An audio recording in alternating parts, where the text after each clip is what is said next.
आज आपण घरात बनवलेल्या चपातीपासून अगदी झटपट आणि सोप्या पद्धतीने असा अंडा पराठा तयार करूया।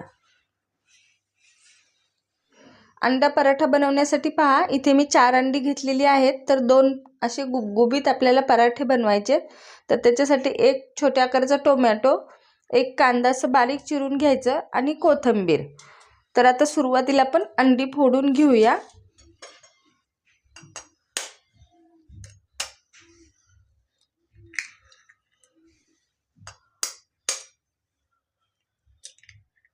तर आपल्याला 2-2 अंड्याचा एक पराठा बनवायचा आहे, म्हणून 4ही अंडी मी एकदम फोडणार नाही, तर 2-2 अंडी फोडून घेणार आहे। लाल तिखट, गरम मसाला, थोडीशी काळी मिरेपूड आणि या 2 अंड्याच्या प्रमाणावर मीठ। आणि आता हे मसाले घातल्यानंतर आपण अशी अंडी मिक्स करून घेऊया।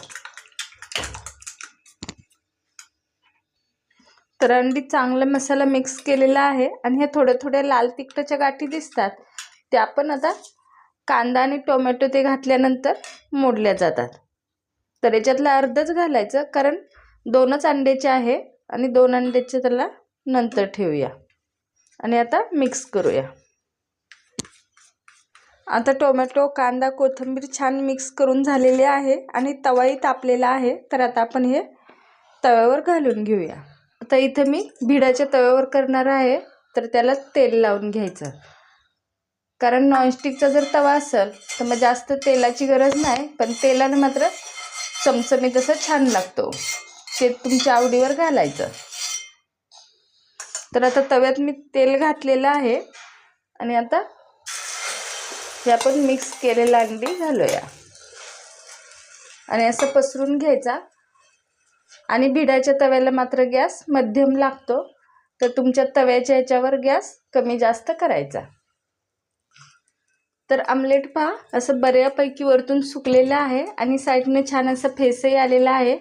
तर असं खालीहून थोडंसं परतलंय का कसं असं पाहायचं, थोडंसं परतलेलं आहे। आणि आता आपण याला वरतून घालूया चपाती।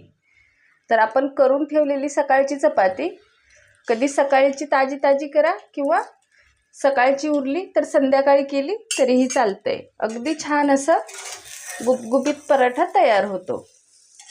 आणि अशी आता चपाती आपण खालच्या अंगाने छान अशी भाजून घेऊया। तर चपातीकडून आपण असा पलटून घेऊया थोडासा, अगदी कुरकुरीत अशी चपातीने ते भाजून घ्यायचं, म्हणजे अगदी खरपूस असा लागतो। तर आता अगदी मंद गॅसवर ठेवलेला आहे, म्हणजे आत जरी थोडंफार अंड्याचं ओलं असेल तर मस्तपैकी असं सुकल्या जातं। तर आता असं पलटून घेऊया आणि छान आता अंडा पराठा आपला छान असा शिजलेला आहे, अगदी छान असा झालेला आहे। तर आता आपण तो काढून घेऊया। हे पहा, अगदी छान असा होतो। हा पराठा भाजत होता तोपर्यंत मी दुसरंही अंड्याचं मिश्रण असं तयार करून घेतलेलं आहे। तर आता तोही आपण घालूया।